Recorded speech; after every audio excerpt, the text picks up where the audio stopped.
Selamat pagi para pecinta sepak bola Indonesia dimanapun Anda berada. Semoga kita semua tetap bersemangat dan dalam kondisi sehat serta selalu dilimpahkan rezeki ya. Amin. Ya. Laga final Piala ASEAN 2025 antara Vietnam melawan Indonesia di Gelora Bung Karno ya, tanggal 29 Juli 2025 memang telah berlalu. Hasilnya betul-betul di luar harapan para pecinta sepak bola Indonesia ya pastinya ya. Karena berpeluang menang, namun ternyata Garuda Muda kita bisa dikalahkan 1-0 oleh Vietnam. Ya, laga final Piala ASEAN U23 tahun 2025 ini antara Vietnam melawan Indonesia pada tanggal 29 Juli 2025 yang lalu memang menyisakan rasa kecewa dan refleksi mendalam ya. Tentunya sangat terasa bagi para pemain dan tim pelatih khususnya. Di hadapan puluhan ribu pendukung di Stadion Utama Gelora Bung Karno, Garuda Muda harus mengakui keunggulan Vietnam dengan skor tipis 0-1 dalam pertandingan yang syarat emosi dan strategi. Kita kilas balik dulu sedikit tentang jalannya pertandingan ya. Kick off dimulai pada pukul 20 ya, pukul 8 malam waktu Indonesia bagian barat.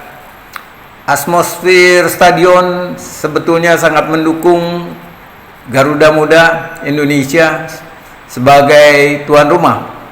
Sementara Vietnam tanpa diduga berhasil mencetak gol tunggal di babak pertama melalui skema serangan balik cepat yang mengeksploitasi celah di lini tengah Indonesia.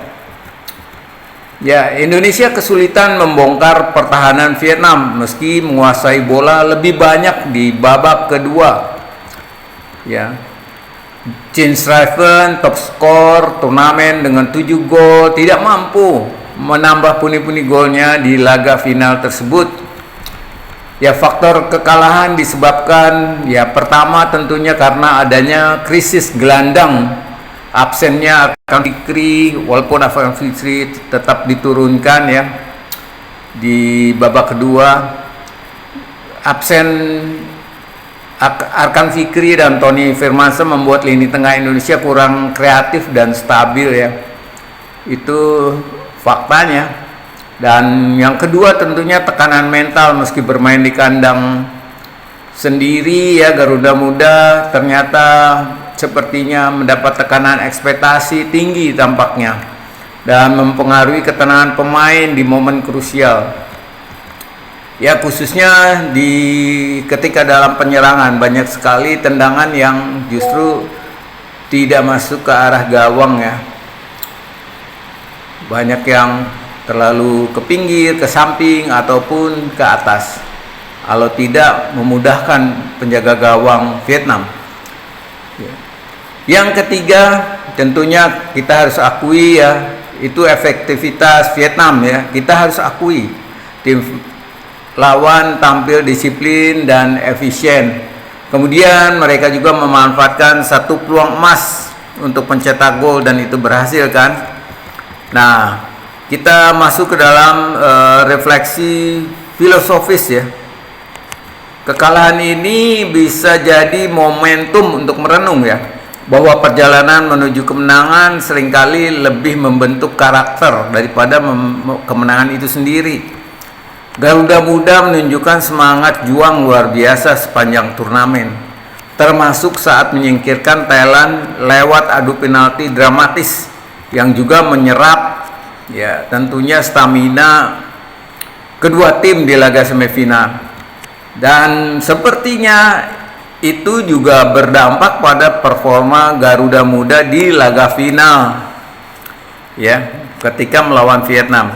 Kalau boleh disimpulkan ya, adalah kita tidak kalah karena lemah, tapi karena belum cukup kuat untuk menang hari itu.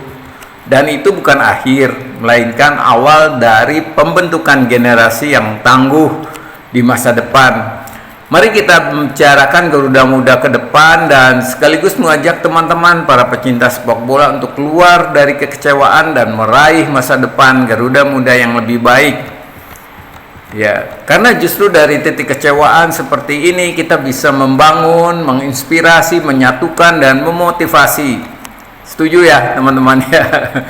Pertama, masa depan Garuda Muda itu optimisme dan strategi, fondasi tim yang menjanjikan. Ya, James Raven, Robbie Darwish dan Muhammad Ferrari menunjukkan kualitas yang bisa diandalkan untuk level senior. Dan mungkin ada beberapa pemain lainnya yang bisa ditingkatkan di level senior nanti. Semua tergantung pada tim pelatih senior tentunya ya. Banyak pemain muda sudah terbiasa bermain di Liga 1 Indonesia dan bahkan di luar negeri. Modal penting untuk mental dan teknik. Kalau tim Garuda Muda ingin dipertahankan, memang seharusnya ditambah dengan beberapa pemain yang lebih berpengalaman, khususnya untuk satu pemain striker, dua pemain gelandang, dan dua pemain belakang. Ya, Coach Vandenberg punya filosofi permainan menyerang dan pressing yang cocok dengan karakter pemain Indonesia. Bukti nyata dulu para pemain tim ini sebelumnya hanya bisa bermain bertahan dan mengandalkan serangan balik. Walaupun faktanya pertahanan tidak berjalan, serangan juga tumpul. Itu fakta dahulu. Di tangan Coach Vandenberg, para pemain di tim ini ternyata sanggup bermain possession football dengan baik. Mereka bisa menekan sehingga jarang kebobolan.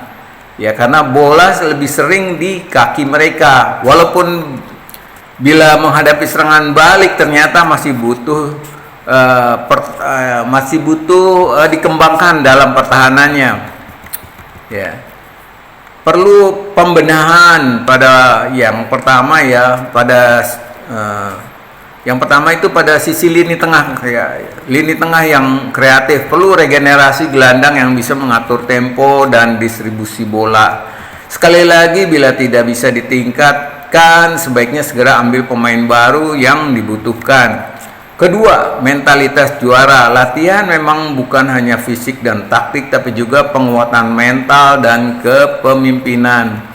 Ya, tentunya kepemimpinan di lapangan ya, masing-masing. Kalau semua 11 pemain punya jiwa kepemimpinan, ini akan luar biasa. Seperti banyak tim ya yang sukses ya, mereka memiliki penguatan mental, mental yang kuat dan kepemimpinan di lapangan, masing-masing saling mengikatkan.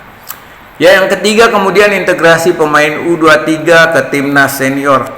Perlu jalur yang jelas agar pemain muda bisa naik kelas secara bertahap. Jadi sekali lagi ya, final itu bukan akhir tapi awal dari generasi yang sedang ditempa. Kita bisa atau juga mungkin pernah kecewa, tapi jangan biarkan kekecewaan membunuh harapan ya. Garuda Muda telah menunjukkan bahwa kita punya masa depan ya. Sekarang tugas kita mendukung dan membangun serta percaya. Baik para pecinta sepak bola di Indonesia, para pecinta sepak bola Indonesia, sampai di sini dulu ya, dan sampai jumpa di video berikutnya.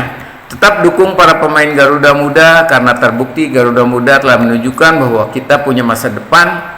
Ya, mudah-mudahan nanti di Piala Asia mereka bisa menunjukkan ya, menjadi satu tim yang kokoh yang bisa bersaing dengan tim-tim dari negara lainnya di Asia. Oke, tetap semangat dan salam.